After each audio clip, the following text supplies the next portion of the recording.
Assalamualaikum warahmatullahi wabarakatuh.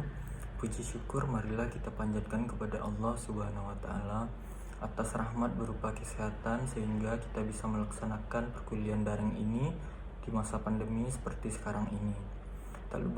Tak lupa juga sholawat serta salam semoga tercurahkan pada junjungan kita Rasulullah Shallallahu Alaihi Wasallam. Pada kesempatan video kali ini, saya Arif sebagai moderator yang akan memandu kegiatan diskusi kali ini. Presentasi kali ini kami akan membahas tentang strategi, segmentasi, dan target pasar. Baiklah, langsung kita masuk kepada penyampaian dan penyajian materinya yang akan langsung dibacakan oleh rekan saya, Sari Andani, dan saya sendiri nantinya.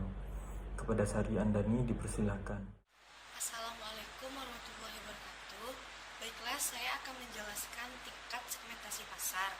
Segmentasi pasar merupakan suatu aktivitas membagi atau mengelompokkan pasar yang heterogen menjadi pasar yang homogen atau memiliki kesamaan dalam hal minat, daya beli, geografi, perilaku pembelian maupun gaya hidup. Peran penting segmentasi. Segmentasi memiliki peran penting dalam sebuah perusahaan atau perbankan karena beberapa alasan. Yang pertama, segmentasi memungkinkan perusahaan untuk lebih fokus dalam mengalokasikan sumber daya. Yang kedua, segmentasi merupakan dasar untuk menentukan komponen-komponen strategi. Yang ketiga, segmentasi merupakan faktor kunci untuk mengalahkan pesaing dengan memandang pasar dari sudut yang unik dan cara yang berbeda dari yang dilakukan pesaing. Segmentasi pasar konsumen. Mensegmentasikan pasar konsumen yaitu faktor geografis, demografis, dan psikografis. Segmentasi geografis dilakukan dengan cara membagi pasar menjadi unit-unit geografis, misalnya negara, provinsi, kabupaten, kota, dan sebagainya.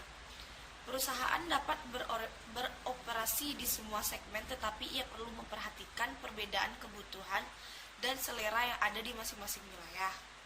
Segmentasi demografis yaitu yang memisahkan pasar ke dalam kelompok-kelompok yang didasarkan pada variabel demografis, seperti umur, jenis kelamin, pendidikan, agama, pekerjaan, di mana ini merupakan dasar yang paling sering digunakan pada waktu mengelompokkan konsumen.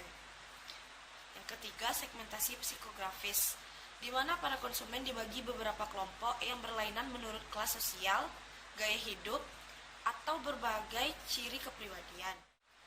Faktor-faktor segmentasi ini semakin kabur karena pengaruh lingkungan, maka bila perlu dilakukan segmentasi dengan cara lain.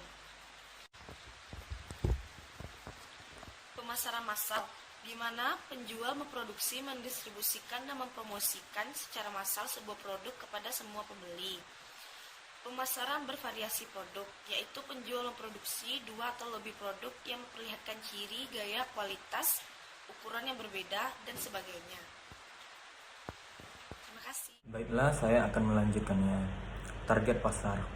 Target marketing atau pemasaran sasaran yaitu penjual memilah-milah pasar, kemudian membidik satu atau dua segmen pasar dan mengembangkan produk dan program pemasaran yang telah dirancang khusus bagi setiap segmen.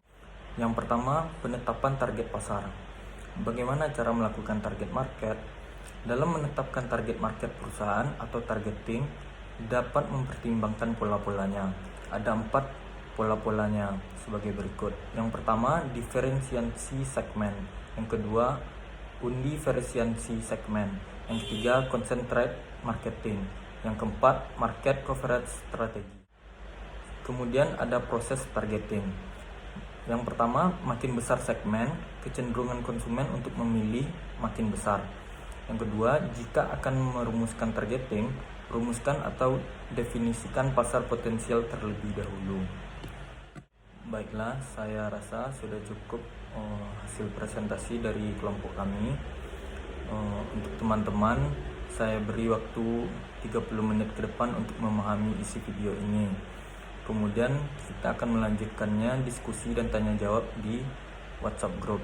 Terima kasih. Assalamualaikum warahmatullahi wabarakatuh.